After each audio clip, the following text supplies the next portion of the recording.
Welcome to Channel Security Secrets. I'm Lou Rabon. On this show, we expose the untold secrets and critical insights from the people shaping the future of cybersecurity sales in the Trusted Advisor channel. If you're looking to up your game around selling security, stick around.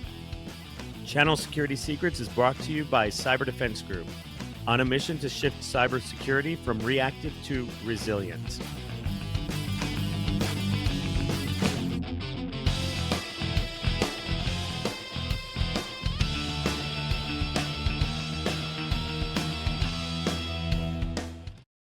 Hi, everyone. We're thrilled to welcome one of the channel industry's most recognized marketing leaders. She's a three-time winner of the Channel Marketing Excellence Visionary Award and a two-time honoree on the prestigious Women of the Channel list for both 2024 and 2025. Over the course of a two-decade career spanning IT, security, and telecom, she's built and scaled multiple channel programs, led global and regional go-to-market strategies for both direct and indirect sales team, and design sales enablement tools that consistently move the pipeline forward. A collaborative leader and creative problem solver, she has a proven track record of generating new revenue and expanding partner ecosystems through informed decision-making and innovative approaches.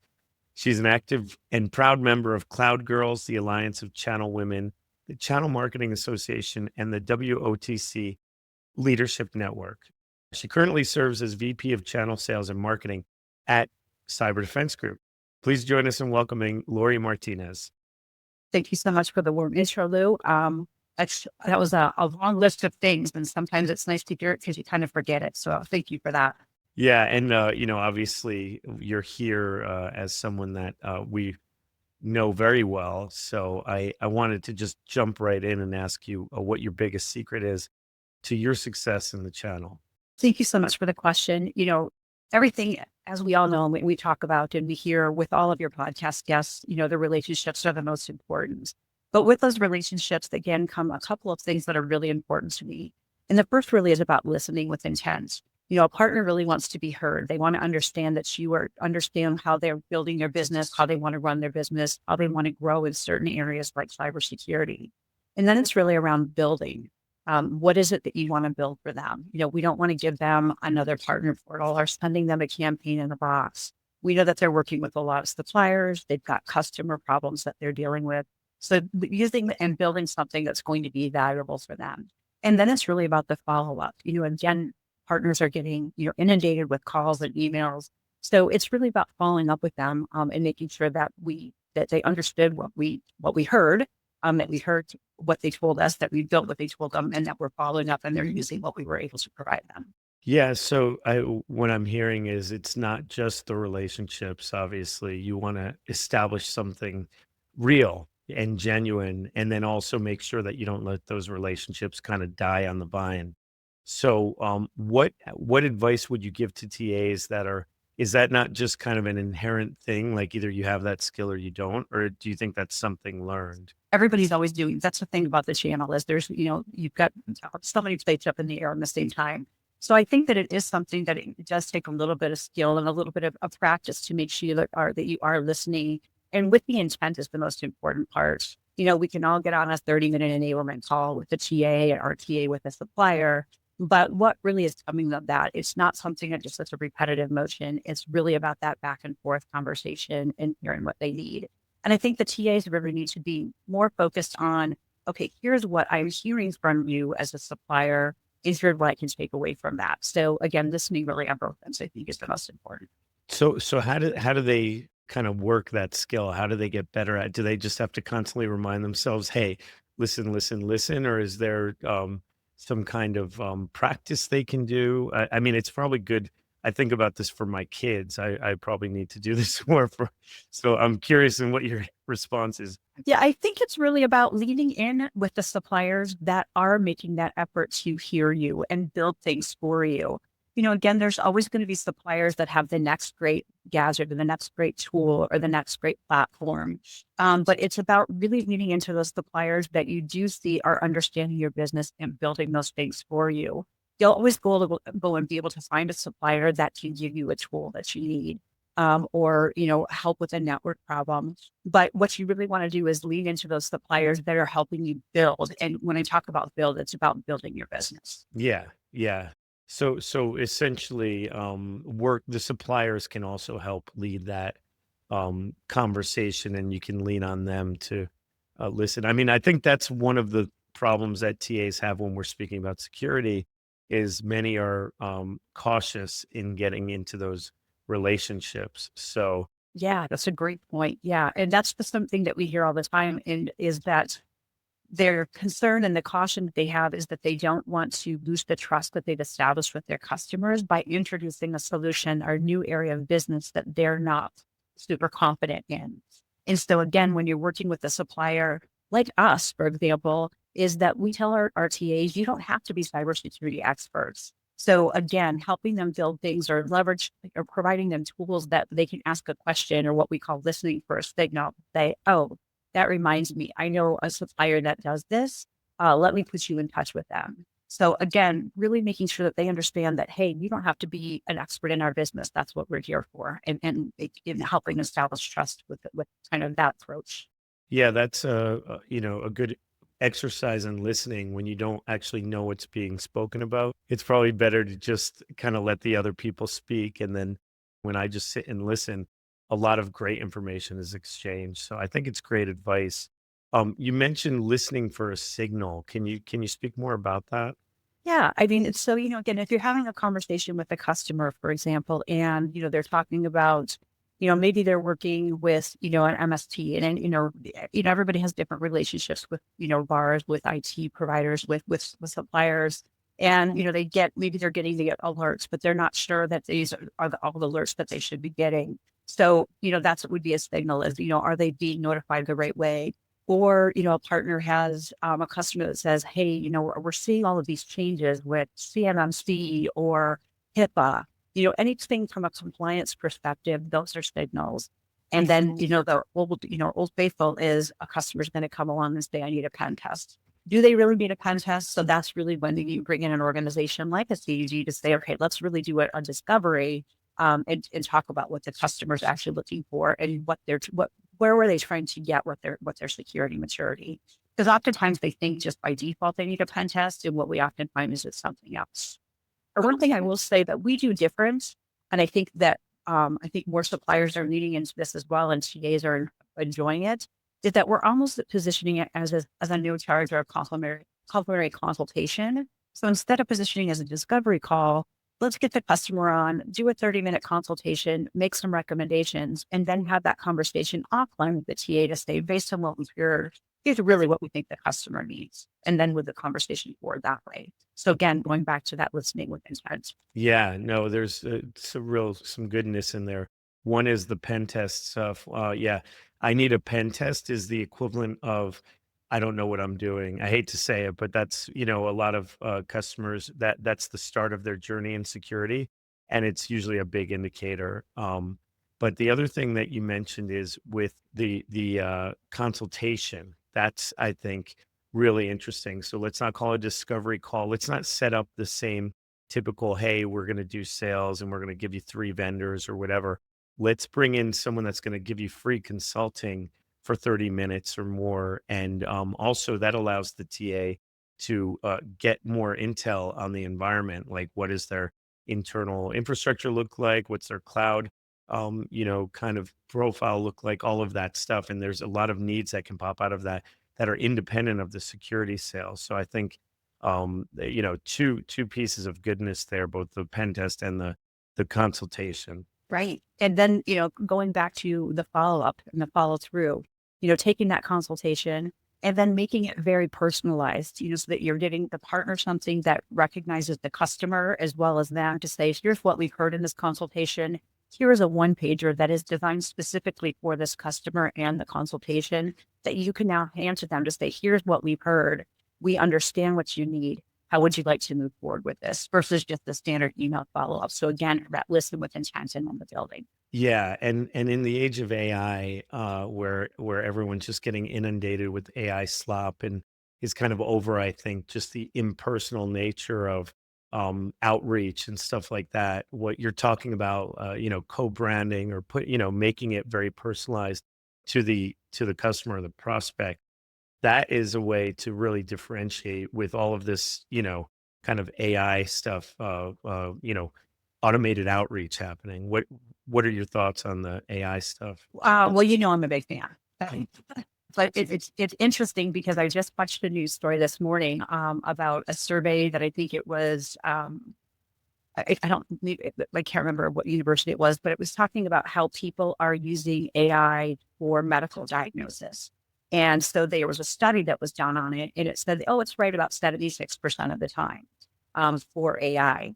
And they're like, oh, well, that's great. But in the channel, 76%, that's not successful. That's not a passing grade.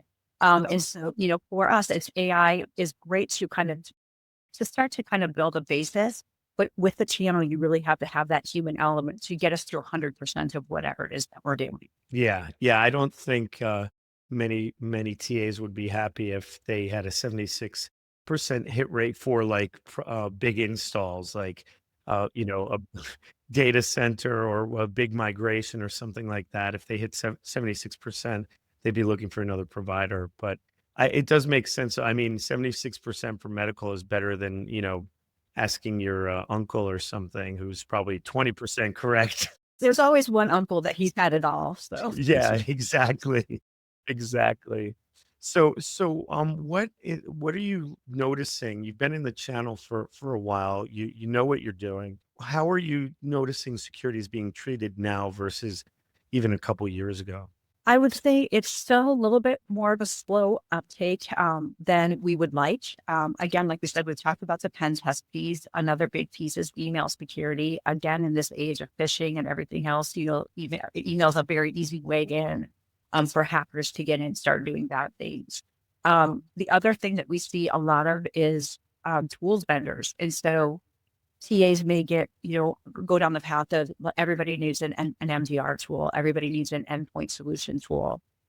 What I think the biggest thing, and I think where we're really going to hopefully move the needle over the next couple of years, is that all of these tools are great, but they're only as good as the documentation, the implementation, and the team that knows how to run them. And so that's where an organization like a CDG honestly is going to come in and really be that embedded team that's going to help them increase their security maturity and help them be more secure.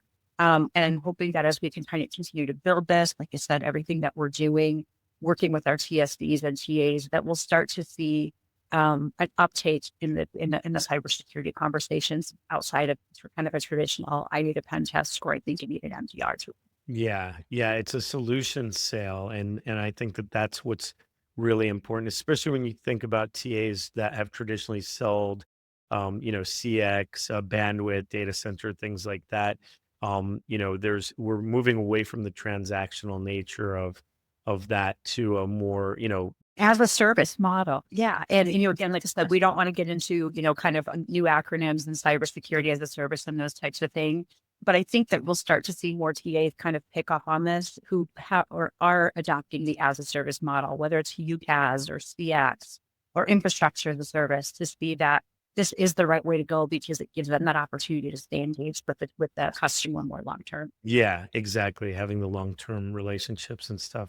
So it is evolving, and it's still early days as we all, painfully feel sometimes. But, in that evolution, how the AI attacks are obviously affecting it whereas traditional, industries that might be okay with not having even moderate or foundational cybersecurity, now they can't operate without it because they're going to get hit. So what's a good way for the TAs to kind of breach that conversation with some of their non-traditional industries that know they need to do cybersecurity, but they just don't even know where to start? I love that question. It's a great question. It gives them an opportunity to get off the pen test train. It's simply the question around, hey, do you have an AI governance policy in place? Are you using AI? And do you have a governance policy in place? And do you have a remediation plan if something happens?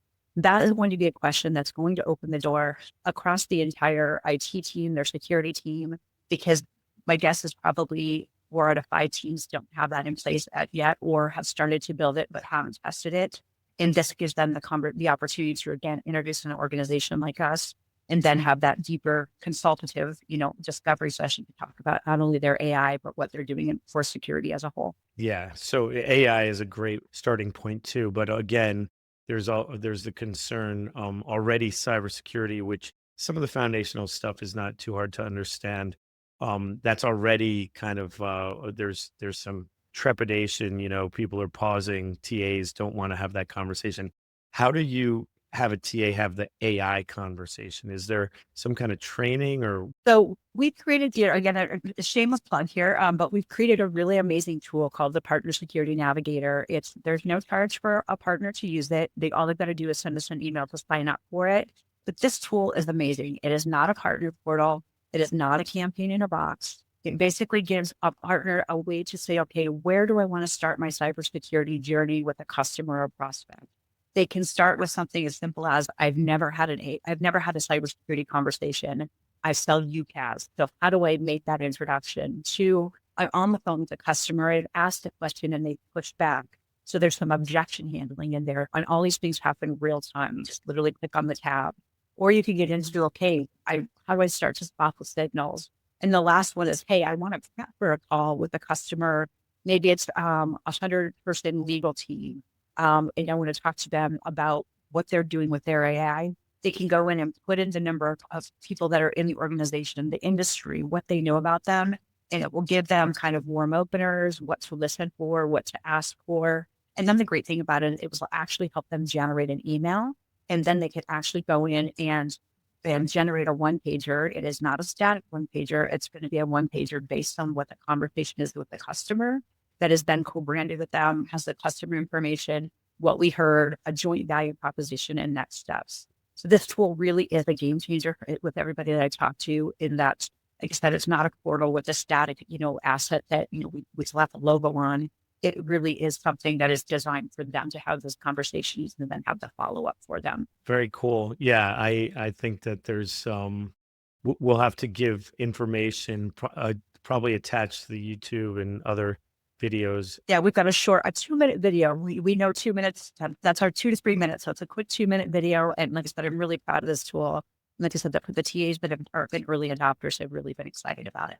Good. Yeah. So we'll give information on that attached to the different areas that the podcast is broadcast. So yeah, that's exciting. So they can use that tool. What about let's just say generically when they want to have it's really kind of for both TAs and I mean for TAs that are looking at cybersecurity and AI. What advice would you give to them if they haven't started their security journey other than obviously we've got a lot of resources and you can go to the site and use the tools. How, just them picking up the phone, what would the conversation, how would they open that door? Yeah, I think that, we start with one question, and we've talked about this one question is basically who owns, the cybersecurity strategy within your organization. And based on how they answer that question, most of the time, a customer is not going to really know who owns the whole strategy, or the IT team is running it, or we've got a VC, but they're not really owning the strategy. So asking that one question, getting the answer and saying, hey, let me bring in somebody that gives you that 30-minute free consultation to really talk about how you move the needle on your cybersecurity. Yeah, great advice. And how about you said VC? So you were mentioning the VC. So thing. How have you seen that like evolve and what are your thoughts around? Because you've been in security for a while too. So People tend to be moving away from it. And I think we're seeing that as well. Again, ours, we have a CISO that's part of the embedded team. So it's not a standalone. What I think a lot of people did with adopt a vCISO approach early on, if they didn't have that role within their organization. But what ended up happening is that vCISO would come in, they'd be there for a set amount of time. They would hand them a report and say, here's all the things that you need to do, and here's my bill, and I'm out the door. So we're really seeing people move away from a vCISO program and still leveraging something like a security program, what we offer takes that to the next level. It's that team that's helping with implementation, the documentation. It's not just, hey, here's something that you've now got a whole laundry list of things to do and when you already didn't have time to do them in the first place. yeah. I I don't want to turn this into an infomercial, so I'm not going to, talk too deeply about that since it's close to home. But yeah, that's the only way. And this is a good message for the TAs and anyone listening. You need a program. You can't just do it with a, scattershot approach. Hence the reason we tell them not to do pen tests. Like the pen test is not your security program. That's just one, tiny piece of the overall program. So And even from a compliance perspective, we talk about this all the time. Compliance doesn't mean secure. And so that's the other great piece for having a program is just because you may be compliant doesn't mean you're secure. right. Totally. So pivoting a bit to personal, do you have a kind of a personal story around cybersecurity that you might want to share? Sure. Yeah. They will, no names, obviously. But starting in the cybersecurity space, one of the tools that we offered was a password manager. Another organization that was also a password manager had a pretty severe breach with their password vault. So we thought, great, this is a great opportunity. We'll go talk to everybody that we know that we think is using it. Because why would they stay, with this company that had been breached? We're going to offer, better pricing. What we found very quickly was that, again, that not listening with intent, that we didn't have we didn't have the relationships built. We didn't have the follow through. We had very few people that said, yes, we're going to take you up on your offer and move away from this company and onto your password manager tool because we had established that credibility in the market. So it goes back to everything that we started with is that, again, it's that listening, it's the relationship, it's the building, it's the follow through. So just because something happens that, again, nobody wants to be an ambulance chaser, but you have to make sure that, again, you're not focusing so much on the negative of what another organization happens, but how you are going to help solve for a problem that's where you're a differentiator, not just because somebody else had an issue. Yeah, it's interesting because often we'll get outreach for or I'll have people say, "Hey, did you see so and so got hacked? Why don't you reach out to?" I'm like, me and the other 25,000 vendors that are now banging their door down, and having been on the other side of that, as well. It's all too common. So I think it's good to have to offer value, and then also, yeah, to your point, there's you got to listen and you got to make sure that you're following up and stuff. So, um, yeah. So how did you get here? What got you to becoming, the channel amazingness that you are today? It's a very interesting story and actually not one that a lot of people know. I'll put it in this perspective. I started at IBM before IBM actually sold software. So this is how long ago it was. And I started as a contract secretary, and I taught myself how to code in what they called script and bookmaster, because that's how they wrote all their technical books. And I was contracting and writing their technical books. Then people would come hand into me. They're like, "How did you do this?" Well, it turns to what happens is that bookmaster and script basically were kind of the precursor to old school HTML. So because I had these HTML skills, I then got hired into a channel organization to build our ISV intranet site and our first IBM intranet site as well. So I moved into the channel kind of by happenstance because I had taught myself how to code HTML. And then it was just nonstop from there. So it was an interesting story, something I was just interested in from a company perspective. And then my career launched from there. Yeah, I mean, independent of channel to be working at a security company within the security industry, you need to be like a constant learner. That's one of the elements of being successful in this industry. So you've got that for sure. I mean, you've got to continue to be growing and evolving. And this industry, the channel moves so quickly. AI has changed the game, so, if you're not learning, you're going to be left behind. Big time. And, do you have any advice that you would give to people that are just starting their careers? I mean, right now there's so much consternation about new graduates, AI taking everyone's jobs, all of that stuff. Do you have any? I really have an opinion on that. Yes, AI is taking some people's jobs, but you're seeing that transition to come back where people are coming back. They're realizing that AI can't do everything. I'm going to go back to that 76% number that I mentioned earlier. I think the biggest thing for me is to make sure that you're signing up for organizations that are aligned to what you want to do. So, we talked a little bit about some of the groups that I'm in. I subscribe to an AI in the channel newsletter. The Channel Marketing Association has a lot of great AI tools. Um, I'm again going to give myself a shameless plug. I'm getting ready to have a book launch called The Channel Decoded that I co-wrote with Catherine Rose, the founder of Channel Wise and co-founder of Channel Marketing Association. But just start doing some LinkedIn research, and LinkedIn also does offer some courses as well. So start to just immerse yourself and start aligning yourself with some people in the network and ask them really kind of, as you talk about, you can't get a degree in channel. So, what part of the channel do you want to be in, and starting to align yourself with some of those people and looking for kind of some mentors. Very cool. And Lauri, what do you do outside of work? Yes. Anybody that knows me knows that I'm a very proud mother of 4. I'm a proud grandmother of 6 with 7 on the way. 5 grandbabies and granddaughters and 2 grandsons. The 7th will be another granddaughter. But I love to golf. I golfed for years. I'm going to put it to you this way. My game's gotten no worse. We'll just leave it at that. I also love being on the water. So paddleboarding, kayaking, a little bit harder to do in a landlocked state like Colorado, but definitely love to be on the water. I have tried to take up knitting. So I thought maybe that'd be something that I could start doing. Making baby blankets. I've gotten the first chain done on a quilt. So. Nice. That's no easy task. Wow. Yeah. But that's a lot of grandkids. I actually didn't realize how many you had. Wow. Pretty impressive. Yeah. So they keep you busy. They're not all local, but we see them all pretty regularly. Very cool. That's excellent. Family's important. So where can people find you? So they can find me on LinkedIn, Lauri Martinez. It's LauriMartinez. You can reach out to me at Lauri, Lauri at ceg.io. I always spell it because it's a very interesting spelling of a name.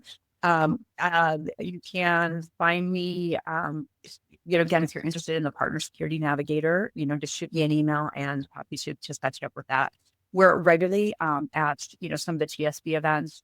So we'd love to, meet up with anybody that are, attending any of the upcoming events that are quite a few come pretty quickly. So yeah, it's going to be a busy summer. So thank you, Lauri Martinez. It's been great to hear your journey and hear about all the great things you're doing at Cyber Defense Group. It's been an amazing 6 months. I just hit my 6-month anniversary, but it feels like, it's definitely a family organization. Love being here and look forward to all the things that we're building for the channel and the TAs. Awesome. And thanks to everyone that's watching and or listening. If you learned something today or had a good time, please tell someone about the podcast. Thanks again, Lauri. And this has been another exciting episode of Channel Security Secrets. See you next time. That's a wrap for this episode of Channel Security Secrets. Thanks for tuning in. For show notes, guest info, and more episodes, visit us at channelsecuritysecrets.com. Channel Security Secrets is sponsored by Cyber Defense Group. When it comes to protecting your business, don't settle for reactive. Partner with experts who build resilience from the ground up.